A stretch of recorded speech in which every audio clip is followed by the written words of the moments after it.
بسم اللہ الرحمن الرحیم۔ السلام علیکم، میرا نام سبین شہباز ہے۔ حیدر اسرائیل صاحب میرے ساتھ موجود ہیں۔ گزشتہ روز تقریباً 6 بجے سے ایک ویڈیو سوشل میڈیا پر بہت زیادہ وائرل ہے۔ ڈکی بھائی کے نام سے تقریباً تمام ہی لوگ واقف ہیں۔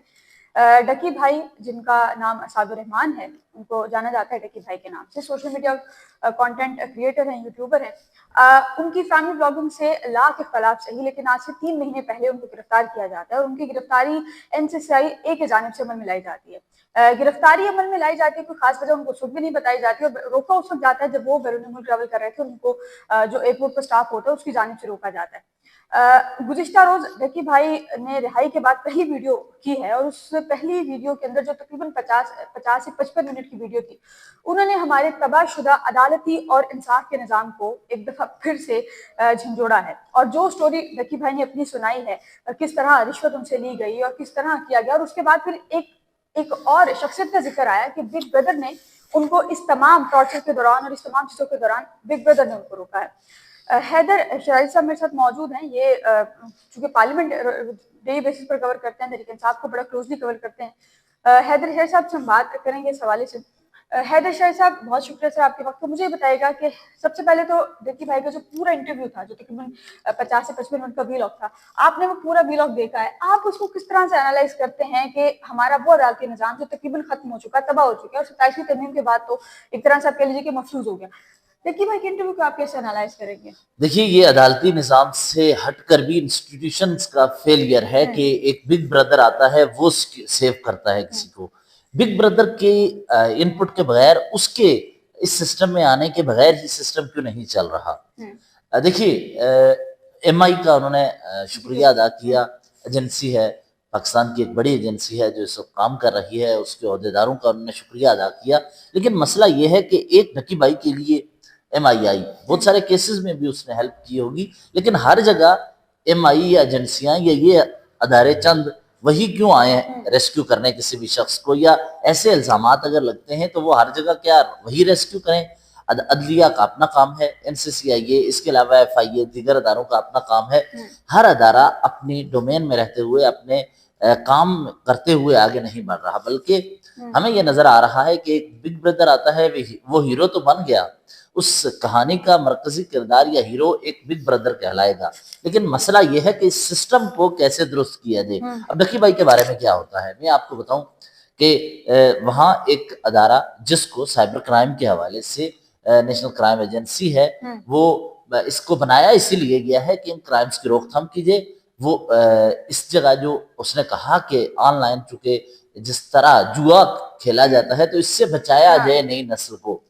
دوسری طرف وہ انہی افراد سے کروڑوں روپے رشوت لیتے ہیں، $3,26,000 کا تو وہ خود کہہ رہے ہیں کہ ڈکی کے اکاؤنٹ سے ٹرانسفر کیے۔ اکاؤنٹ سے ٹرانسفر کرتے ہوئے کیا آپ ایک چیز کے خلاف جا رہے ہیں۔ پرسوں کی آپ کو ایک خبر دوں کہ آرمی چیف بٹ کوائن اور ڈیجیٹل کرنسی کے حوالے سے ہم دیکھ رہے ہیں کہ پاکستان کام کر رہا ہے، تو آرمی چیف اور جو بلال ہیں، اس کے علاوہ وزیر اعظم شہباز شریف ہیں اور دیگر عہدیدار یہاں بائننس کے عہدیداروں سے ملے، دوسری طرف بٹ کوائن عہدیداروں سے بھی ملاقاتیں رہیں۔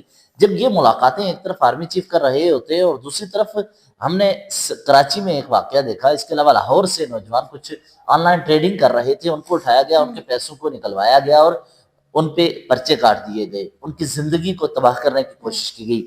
اس دوران ڈکی بھائی کا بھی یہ ہوا کہ گزشتہ چند ماہ میں ہم نے دیکھا کہ بٹ کوائن کا ڈاؤن فال ہوا، تو اس کی وجہ سے اسی دوران انہوں نے کیا $3,26,000 اس کے اکاؤنٹ سے اٹھا کے نکال لیے۔ ڈکی نے اس دوران ایک موقع پر اس کا ذکر کیا، اگر وہ موقع پر ذکر نہ کرتا، وہ بات نہ پھیلتی، تو وہ انویسٹیگیشن آفیسرز اور وہاں کے عہدیدار وہ پیسے دبا جاتے، وہ کروڑوں روپے بنتے۔ اب دیکھیں یہ کہانی کیا ہے، یہ اصل مسئلہ یہ ہے کہ اس سسٹم میں رہتے ہوئے تمام اداروں کو، تمام انسٹیٹیوشنز کو اپنا کام کرنا چاہیے۔ ہیرو بننے کی سارے کوشش کرتے ہیں۔ اس دوران مسئلہ اس ایک ادارے کا یا چند اداروں کا نہیں ہے، اس پورے سماج میں اس چیز کو بتانا ہوگا کہ عدلیہ اپنا کام کرے۔ دیکھیں، عروب کے حوالے سے سوالات کیے گئے، اس سے ڈکی سے سوالات کیے گئے، جب بھی وہ سماعت پہ آتا تھا، سب سے اہم نقطہ یہ تھا اس میں، وہ یہ کہ ڈکی جب بھی سماعت پہ آیا اس نے کوئی جواب نہ دیا۔ ادارے والے دھمکاتے رہے کہ تم نے کوئی میڈیا سے جواب نہیں دینا۔ میڈیا پہ اگر جواب دیا جاتا تو کیا ہوتا؟ مار پڑتی مار پڑتی دوبارہ. میں آپ کو اسی دوران ایک واقعہ سنا دیتا ہوں. میں at that time Imran Khan آ رہے تھے اسلام آباد کی طرف اور پی ٹی آئی کا مارچ ایک تھا. عمران خان نے اس کے بعد کا مارچ مجھے 26 نمبر کے قریب سے گرفتار کر لیا راولپنڈی پولیس نے, اور اس کے دونوں کا تنازع ہوا. تو ایک نوجوان اور تھا, اس کو بھی گرفتار کیا میرے ساتھ. تو جب عدالت لے کے وہاں تھانے لے کے گئے تو پولیس والا دوڑتا ہوا آیا اور نیچے وہ بیٹھا ہوا تھا, میں تو چارپائی پہ بیٹھا ہوا تھا. اس کے منہ پہ جوتے مارے, ٹانگیں ماری, اور وہ لڑکا یوں اپنا چہرہ چھپا رہا تھا اور اس کے منہ پہ وہ کیکیں مار رہا تھا. کارٹون تھا یا وہ ہوا یہ کہ موٹر وے کے قریب راستہ بند کیا ہوا تھا آگے, کیونکہ آگے سے پشاور والی سائڈ سے علی امین گنڈاپور کا قافلہ آ رہا تھا, یہاں لاہور سے اور اسلام آباد سے گاڑی والے جا رہے تھے. ایک خاتون جو حاملہ تھیں, وہ اصل میں ان کا جو بیٹا تھا وہ جذباتی ہو گیا اپنی ماں کو دیکھ کے. اس کی بھی 16-17 سال عمر ہوگی یا بابی اس کی تھی. تو ان کو دیکھ کے وہ جذباتی ہو, انہوں نے جس ٹرک کو روکا ہوا تھا اس کی چابی کھینچی, ڈرائیور سے کہا کہ اس کو ہٹاؤ اور ہم اپنی گاڑیاں لے کے نکلیں. پولیس والوں نے جس کا یہ منظر دیکھا, انہوں نے بولا یہ عوام کو اشتعال دلانا چاہ رہا ہے, روڈ کھولنا چاہ رہا ہے, جبکہ ہم نے روڈ بند کی ہوئی ہے, تو لہٰذا اس پہ تشدد کا نشانہ بنایا. اس کو اس کی ویڈیو میں بنا رہا تھا تو پولیس والوں نے مجھ پہ اٹیک کر دیا, دھاوا بولا. میں نے بولا میں میڈیا سے ہوں, جیو سے ہوں. تو انہوں نے اس وقت کیا کیا, دھاوا بولا, اور انہوں نے کہا نہیں اس کو بھی گرفتار کرو. اچھا, اس سے زیادہ خطرناک کھیل کیا ہوا, ڈھکی بھائی کا یا ایم آئی کا نام لیتے ہیں نا, کہ ڈھکی بھائی کو کہا کہ ملٹری انٹیلیجنس کا نام لے کر پیسے اس سے لیے جاتے ہیں. ایک اور میں آپ کو بات بتاؤں, مجھے پتہ کیا کہا گیا تھا, مجھے اس وقت کہا گیا تھا کہ 9 مئی میں تو اس کو میں اندر کروں گا. یعنی سوچیں کہ یہ روایت ہے, یہ بات ہے آج سے 2-2.5 سال پہلے کی, 2.5 سال پہلے کی بات نہیں, تقریباً 6 ماہ 7 ماہ 8 ماہ پہلے. اچھا, یعنی کہ 9 مئی کے اثرات وہ اس وقت تک تھے. یعنی اس نے کہا کہ اس کو بھی 9 مئی میں اندر ڈال دیں گے, تمہیں پتہ چلے گا تم کون ہوتے ہو. اب میں سوچ رہا ہوں, میں ہنس رہا تھا اندر کہ یار یہ ہیں کیا, کر کیا رہے ہیں, کس طرح کی یہ زبان استعمال کر رہے ہیں. اب سوچیں مجھے 9 مئی میں وہ کر رہے ہوں گے تو باقی کتنوں کو ڈراتے ہوں گے 9 مئی کی وجہ سے. ایک اور بات, اگر وہ ڈھکی بھائی جس کا ایک بڑا پروفائل تھا, 8 ملین سبسکرائبر تھے, اس کو وہ کہہ رہے ہیں کہ تمہیں ہم تم سے پیسے لینے. اچھا, تو ایم آئی اور آئی ایس آئی کا نام لے کے اس سے پیسے لے رہے ہیں, اس کو دھمکا رہے ہیں. تو سوچیں عام شہری کو جس کا کوئی لنک نہیں ہے, جس کو کوئی بات کرنا نہیں آتی, وہ جو کسی کو بات نہیں کر سکتا.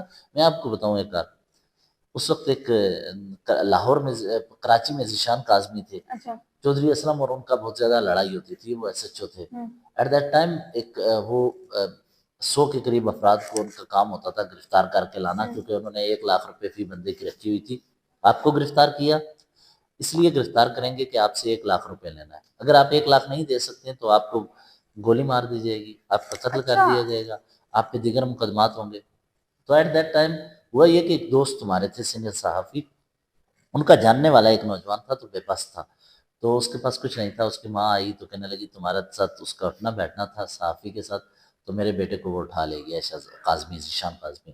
تو یہ صحافی اس کے پاس گئے اور اس کو کہا کہ اس کو چھوڑ دو.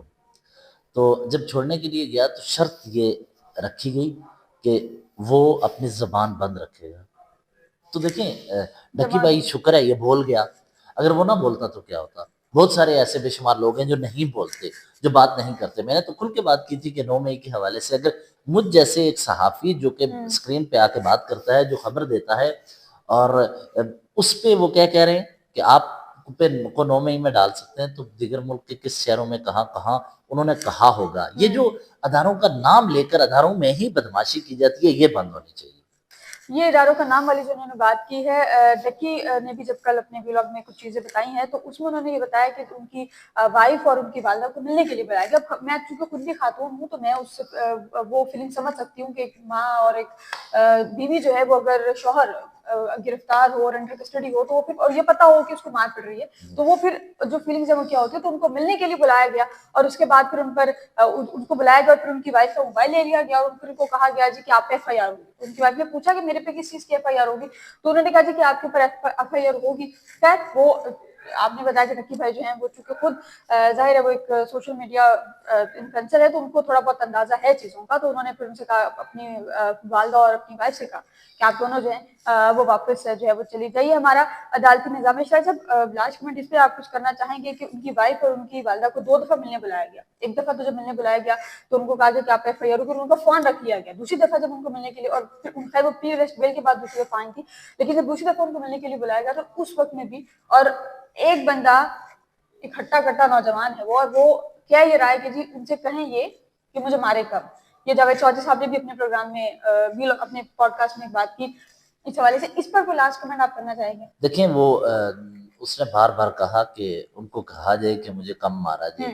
یہ تشدد تو میرے سامنے ہوا نا. جب میں نے ابھی آپ ہی کو ذکر کیا کہ میرے سامنے کیا ہوا کہ جب وہ نوجوان جس کا کوئی پرسان حال نہیں تھا، جس کا لنک کوئی نہیں تھا، اس وقت اس کو گرفتار کیا گیا تو اس کے منہ پہ لاتیں ماری گئیں، اور اتنے زور سے، اور اوپر سے آ کے بندے نے ڈنڈا اٹھایا ادھر سے اور اسی طرح مارا. کوئی پرواہ نہیں تھی. تو مجھے اس نے جانے والے نے کہا کہ میرا تعلق ثوابی سے ہے. تو اس دوران یہ تھا کہ پی ٹی آئی والوں کو گرفتار کرتے تھے. ادھر سے 9 مئی کے واقعات، یہ اسلام آباد میں پروٹیسٹ والی چیزیں ہو چکی تھیں، تو وہ بہت زیادہ خوفزدہ تھے. اب جب وہ خوفزدہ تھا تو اس نے کہا کہ میں ثوابی کا رہنے والا ہوں. میں نے بولا اسد کیسر کے حلقے سے ہے؟ ہاں اسد کیسر کے حلقے کا رہنے والا ہوں. تو آپ ایسا کریں کہ اگر کوئی ڈیتھ ہو جاتی ہے تو کم سے کم میرا چہرہ دیکھ کے بتا دینا میرے گھر والوں کو. یعنی اس قدر خوف ہوتا ہے ان میں. یہ پولیس نہیں ہے، یہ شدت پسندوں کی طرح ٹریٹ کرتی ہے، یہ دہشت گردوں کی طرح ٹریٹ کرتی ہے. پولیس، این سی سی آئی اے، ایف آئی اے کا بھی اس نے شکریہ ادا کیا، لیکن ایف آئی اے کے ایک محدود افراد ایسے ہوں گے، بے شمار ایسے کیسز ہیں جہاں پہ ان کی کرمنل ایکٹیویٹیز شاید آن ریکارڈ نہیں آتی، لیکن ہم نے بہت سارے سنی ہیں. ہم نے ان لوگوں سے سنی ہے جو ان کے ہتھے چڑھے، جن پر مظالم ہوئے، اور ان کی داد رسی کسی نے نہ کی. اور ایف آئی اے والے راستہ نکال لیتے ہیں درمیان میں سے، ان کو تھریٹ کرتے ہیں کہ اگر آپ نے زبان بندی آپ کی نہ ہوئی، آپ نے خاموشی اختیار نہ کی، تو پھر آپ کے گھر والوں کو اس کے نتائج بھگتنا پڑیں گے. تو مجبوری میں آ کر لوگ خاموشی اختیار کرتے ہیں. 9 مئی پر تو ظلم کی یہ انتہا ہوئی تھی کہ میں کچھ خواتین کو جانتی ہوں جو اریسٹ ہوئی تھی، کوئی لاہور سے اریسٹ ہوئی، کوئی اسلام آباد سے اریسٹ ہوئی، تو جیل کے اندر ان کے دوپٹے تک لے لیے جاتے تھے. ان کو دوپٹے لینے کی اجازت نہیں تھی، گرمیوں میں دوپٹے نہیں لینے کی اجازت تھی، سردیوں میں ان کو سویٹر پہننے کے لیے نہیں دیتے تھے، اور شالز، کچھ خواتین ہیں وہ دوپٹے سر سے نہیں اتارتی تو شالز ان سے جو لے لی جاتی تھیں. تو اس حد تک جو ظلم ہے وہ اس موجودہ پاکستان میں جو ہے وہ ہوا ہے. باقی اب جو 27 آئینی ترمیم ہوئی ہے اس کے بعد اللہ اس ملک پر رحم کرے. فی الوقت کے لیے اتنا ہی. یہ ہمارے عدالتی اور انصاف کا جو نظام ہے وہ ہے. ہاں، انصاف اگر دینا ہو جج صاحب کے بیٹے کو تو وہ ایسا تیسرے انصاف ہوتا ہے کہ وہ ہفتے 8-10 دن کے اندر ایسا انصاف ہوتا ہے کہ فیملی میں صلح نامہ بھی ہو جاتا ہے، فیملی اپنے بچوں کو دفنا کر واپس اسلام آباد آتی ہے، عدالتوں میں بیانات بھی ریکارڈ کروا دیے جاتے ہیں اور دھمکایا جاتا ہے، کچھ بھی کیا جاتا ہے. لیکن اس طرح کا انصاف ہوپ فلی کہ ہر عام شہری کے لیے بھی جو ہمارے جج صاحبان ہیں وہ مہیا کر سکیں. فی الوقت کے لیے اتنا ہی. اپنی دعا میں یاد رکھیے گا، اپنا بہت خیال رکھیے گا. اللہ حافظ.